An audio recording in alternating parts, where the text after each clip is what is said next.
I get it. Filming content to promote your new single is a lot. Figuring out what to film, how to edit it, when to post it, what to write on screen, the laundry list of things we need to do as musicians is endless. I know you're exhausted, especially balancing life outside of music on top of everything. So we must find a better way to do things, a way to show up consistently but efficiently, a way to show up so that the algorithms support you, but not in a way that burns you out. And today, that is what this video is all about generating content ideas for your new single, just like that. By the end of this video, you will have your next month's worth of content entirely planned out. Yes, actually. So get out a pen and paper or open a fresh notepad on your computer and let's dive in. And by the way, when I say I get it, I mean it. Not only am I the captain of the Artist Alignment Academy ship, where I create all this YouTube content for you on top of my TikTok content and work with artists inside and outside of my artist coaching program every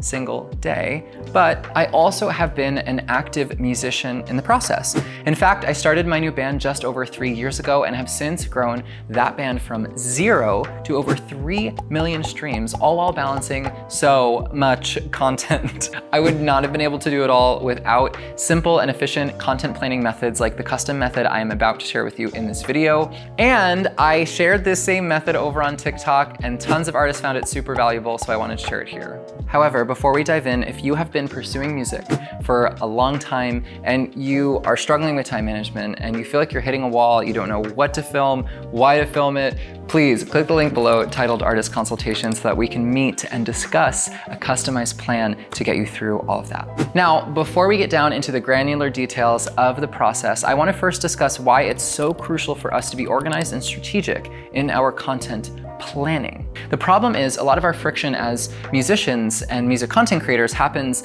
when we are about to film. Usually when we're at a phase of life when we have more to balance, more responsibilities, more things to do, the time we can actually allocate to filming content is really small. And typically we don't have anything prepared by the time we get there. So we go to film, we prop up our camera, we begin the process, and then we start overthinking. We enter paralysis by analysis. We freeze, we feel stuck in indecision, we don't know what the right thing to do is, so we feel stuck making any decision at all. And then we jump onto our TikTok feeds to get ideas from other artists. And in that swiping frenzy, we dysregulate our dopamine, we become energetically deflated, and we start comparing ourselves to all of those artists and creators that we are seeing on the platform who seem to be thriving. By the time we look at the clock, the small window of time that we have reserved to film has ended, and we've basically wasted all of that time. And this creates a negative feedback loop with content creation where the whole process just feels horrible. And we lose all of our momentum. And when this happens day after day, week after week, month after month, well, we not only begin to hate the process, but we also start believing that it's impossible for us to have a stable, healthy relationship posting content. And without posting content, we feel like we can't be successful musicians. So it ends up draining our hope and making us feel horrible. And all of this happens simply because we show up to the process of filming unprepared. We don't know what we're doing to film, what we're going to film. We don't know exactly how we're gonna go about filming it. We might not even be fully clear on who we are as an artist in the context of our content strategy in the first place. That leaves us feeling confused about how to even behave behind the camera, let alone know what to film. Essentially, it's all a result of not having a plan.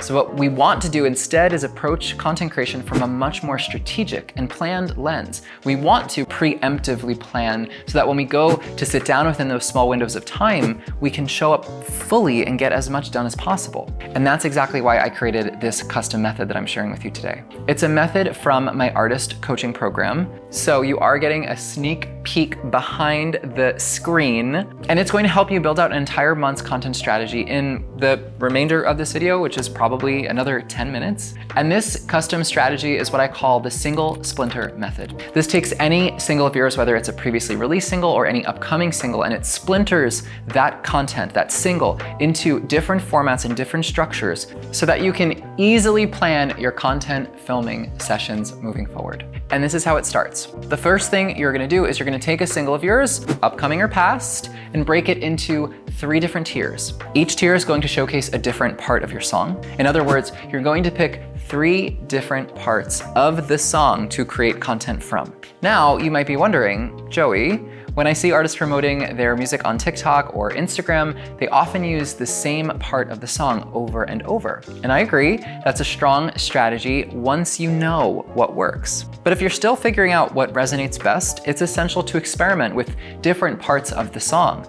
Maybe the verse, the pre-chorus, the chorus, or even the bridge. You want to create a content strategy that allows you to experiment with those different timestamps. Otherwise, if you commit to something that isn't going to work, then you could be shooting yourself in the foot for the entire content release cycle and choosing a piece of the song that you think is going to be best because you're biased about it. You think it's the right part of the song, but really it's not doing what you want it to do. And unfortunately, the song will perform metrically poorly and not reach the right amount of people if that content strategy doesn't click. So it's essential for you to experiment with different parts of the song for now. However, when deciding which parts of your song to choose, here are a few things to consider. First, think about what parts of your song best represent what genre you're known for. For instance, if your genre is hip hop, the quality of the genre that your consumer is seeking out might be lyricism and flow. If you are a pop artist, the quality of your genre that your consumer might be looking for is a really melodic, catchy hook. If your genre is heavy metal or post-hardcore, then your audience and the group of people who are consuming that genre most might be looking for a breakdown or a guitar solo or a guttural scream. Each genre is going to have a different quality that is prioritized by the consumers of that genre. So that's the first entry point when considering what part of your song you could choose. Second, you can identify the most engaging parts of the song, whether that's a lyric, a piece of instrumentation, or a vocal moment that really stands out. This will be specifically for what's best for that particular song. And third, you can consider any transitional sections of the song that might be perfect for that 5-second hook window that we often talk about in your content strategy on this channel. You might want to use a slower, more alluring verse for one piece of content and a high energy chorus for another, so that you're not just experimenting with different timestamps, but also with different energies and styles of filming and editing. That way, you can really see what resonates best on the platform and with your audience by truly experimenting with dynamic choices. Next, we're gonna dive into what you'll do once you've chosen those 3 parts of your song that you're going to isolate for your content, and how to create content ideas using those 3 different parts. However, before we do, I just want to remind you that if you are really struggling with all of this and you want that extra high level support to expedite this whole process and get your content strategy out, especially if you're someone who's been doing this for a long time and you feel like you've hit a wall and you're just burnt out, then please, I invite you once more to click the link in the description titled Artist Consultation, and that way we can meet and we can chat about how we can make that happen for you.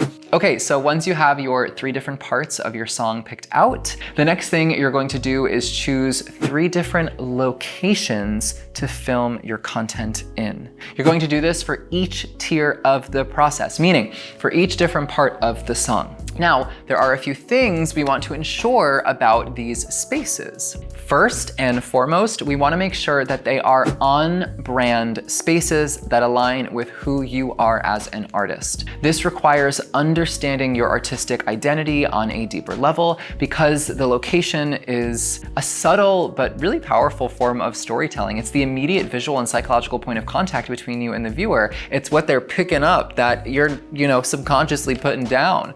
We want those locations to communicate who you are subconsciously. So we have to be intentional. Also, we don't want the locations to be one note. We want to experiment with different environments so that you can test what resonates best with your audience and on the platform. For instance, maybe one of the locations can be a bit brighter, maybe more outdoors, and then maybe another location can be a bit darker, maybe something indoors. That way you can experiment with different qualities, compositions, dimensions, depths of field, and lighting and saturation exposures that might particularly resonate with your audience over another. And although brighter content, more saturated content typically works best, it might also not best subliminally communicate the nature of your music. And so even if it has a little bit more of a moodiness to it, it might resonate well on that subconscious branding level, but then also it might not be psychologically adhered to the platform. And so it's good to just experiment with those different choices so that you can see what works best in terms of content metrics and performance, so you can start really dialing in, okay, this is and this isn't the best location for me. And just to add to that, you also want these spaces to have a dynamic sensibility when you're filming. So you want to avoid like really tight close quarters so you have room to move and frame yourself well. That way you or whoever is filming can create a more dynamic feel in the video, more camera movement, more varied angles, and more room to add edits like zoom ins and zoom outs in post-production. And that just generally helps you create a more visually engaging video and leaves you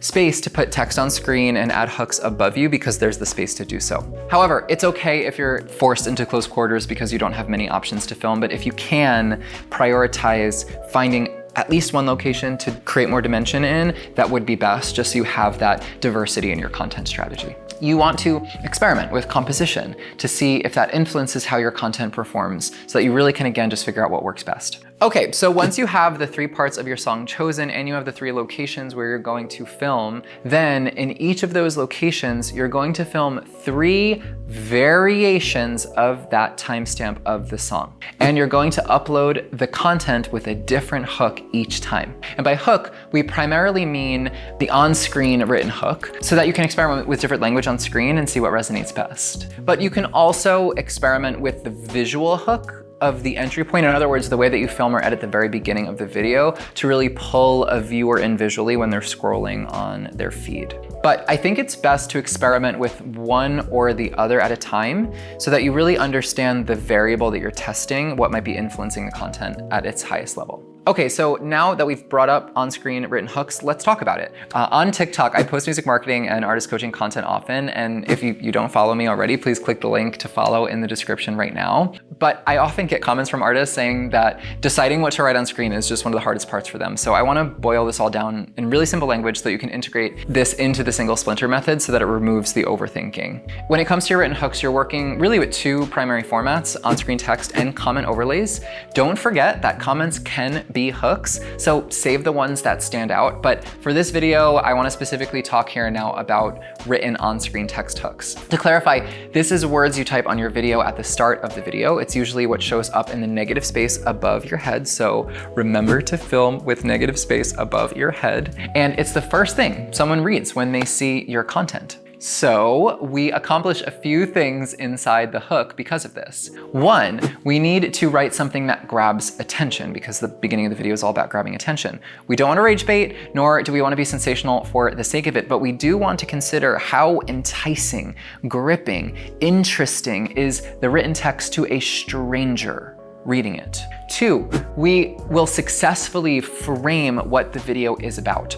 The goal of our content is to get the viewer to watch the very end of the video. And the quality and the success of the hook in the beginning can either compel someone to keep watching or disinterest someone and cause them to swipe away because they don't care, and we don't want that. And 3, we must position the hook, more times than not, to be about the person watching it instead of always about us. Reason being, we must assume the person watching doesn't know who we are. They don't know the song that we're promoting and will most likely only care about who we are or the song if they can relate to the content themselves. To help with that last tip, we can use what I call the perspective umbrella, which helps us segment our hooks into separate categories correlative to the perspective of our fans so that we can create hooks aligned with them. First, we can use their identity. This is how they experience the world. For instance, a person of color has a different human experience than a white person, or a queer person has a different human experience than a non-queer person. If we know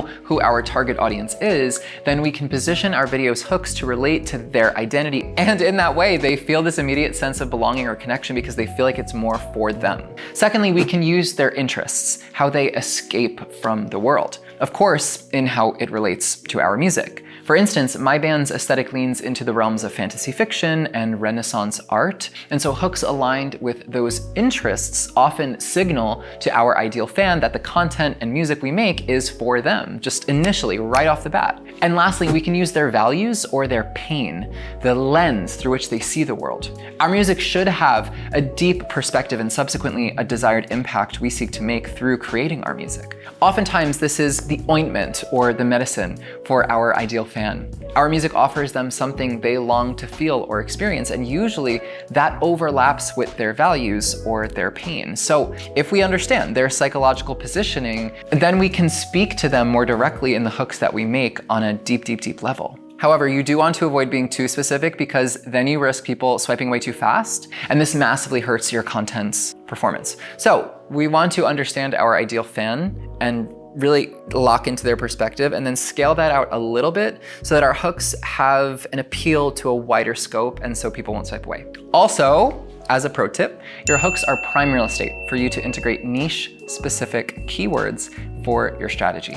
And if you know who your fan is and have done the proper developmental niche work, which if you're a member of my coaching program, Artist Alignment Academy, then this will be all laid out for you. Then you'll know exactly how to seamlessly weave together your keywords into your hooks while still making them gripping. And there you have it, 27 pieces of content, all planned out in just, how long was that? Not long at all. And the best part of the single Splinter method is that you can lather, rinse, repeat. Use the same formula for the following month while changing up the variables that you're testing. Choose a different song. Choose different parts of your song. Choose different locations. Choose different hooks. Once this flow starts a flowin', then your ability to show up for your content strategy consistently will become much more possible. And you can even find time to integrate more spontaneous, personality-driven or perspective-driven content types within that just to diversify the content even more. Now again, if you want extra support in crafting your entire content strategy using the single Splinter method, as well as knowing how to do so at the highest level by fully understanding your unique artist story and your ideal audience, then I invite you once more to click the link in the description titled Artist Consultation so that we can meet and discuss how we can create that customized plan specific to you and your artistry. And of course, please consider liking and subscribing to the channel as I will be uploading videos every single week to help you come into alignment with your artistry and develop sustainable strategies to reach the right community for your music. Turn on your bell notifications as well so that you never miss an upload. And if you found anything helpful in this video or have any specific questions I might be able to help with, then please comment them below. Remember, you got this. Your artistry is a beacon for real people who need it. And every strategy, tactic, and algorithm is simply a tool to help you build it. So let's start building, shall we? Thanks so much for watching. I will see you in the next video. Bye.